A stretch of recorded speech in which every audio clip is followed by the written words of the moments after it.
All our rules, laws, policies, conventions, customs have to be founded on the underlying unity, the unifying principle. The unifying principle is liberation. Liberation beyond liberty. Liberty is good, but liberty is a small thing. Liberation is beyond liberty. Liberation, understanding, realization. So if as the head of the government I have to impose a policy, the policy will say, you know, in this area you cannot remain uneducated. Because being a human being, obviously you have to know, you want to know, you must know. So kindly have the basic education. If you have arrived here uneducated, we will ensure, we will subsidize, and we'll have you educated. And that's what is common between all the people, the residents, the citizen here. We all are educated. Now that's the foundation of our unity, our education. You are educated, so am I. So the two of us have something in common. You have an urge to understand, so have I. And that's what we have in common. So what does that mean? That means systems will be transparent. Because I want to know and the system doesn't want to reveal, now there is a conflict. So systems have to be transparent. Professors in universities have to be accessible. Examinations have to be continuous and practical and grounded in reality. Are you getting it? Yes, sir. And that's when we can say, you know, yes, we belong to this place, and this is what we have in common. This is what we, instead, if you say we belong to this place and what we have in common is the language, then that's not a very sustainable basis of unity. Because you see, that's an exclusive basis. It excludes, right? It says someone speaking some other language comes here and we will treat him as an alien. Someone comes here whose facial features are different, and we'll call them by some name,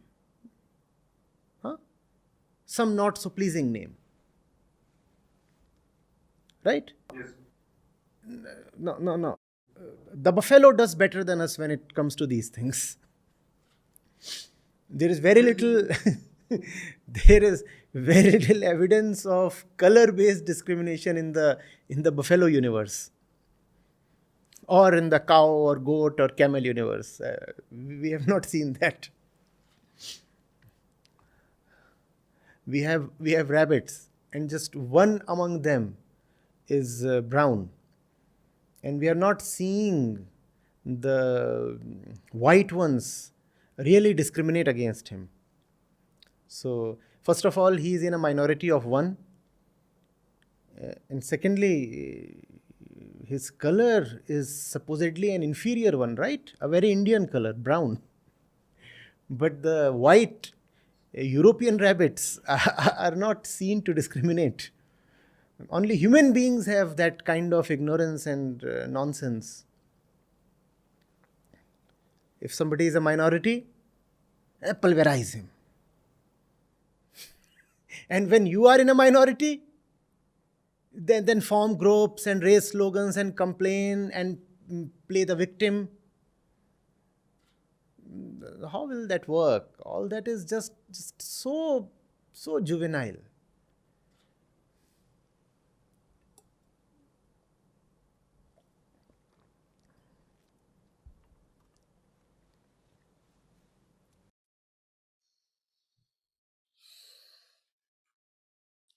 So, like, is it fair? I know it's like a bit unfair actually to reduce your answer, maybe, like, especially since you've introduced so many other aspects and angles regarding your answer. But would it be fair for me to say that, according to you, maybe like something like a constitution or the laws of the land are will form the basis of what unifies people? Would that be a fair understanding? Please repeat that. Uh, s- s- like at the at the risk of That's fine. reductionism, Yes, yes. yeah.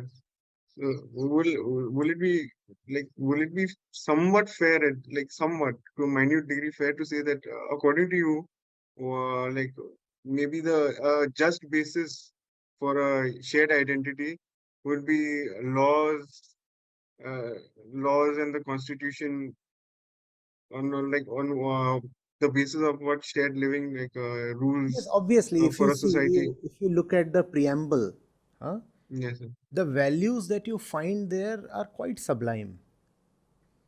You investigate them closely, and you will say these are fairly universal values. They are not discriminatory in nature.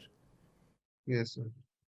Obviously, you can always make things better, and you can always refine a word, fine tune it, come up with an even higher something. That's all right.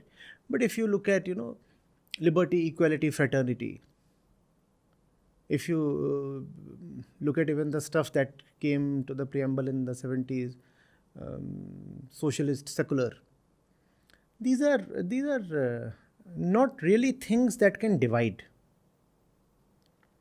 So the Indian constitution is a fairly respectable one in that regard.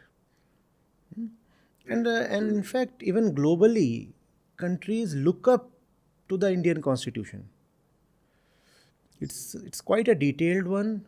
It's difficult to find stuff there that is partisan. It's difficult to find seeds of oppression or narrowness, anything there. So if polity is being conducted honestly according to the constitution, I think that would take care of a lot of problems.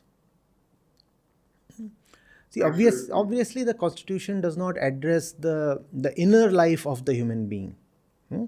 For example, constitution would talk of, let's say, liberty, but it does not talk of individual emancipation. It does not talk of uh, inner liberation from the bondages of ignorance, like physical identification.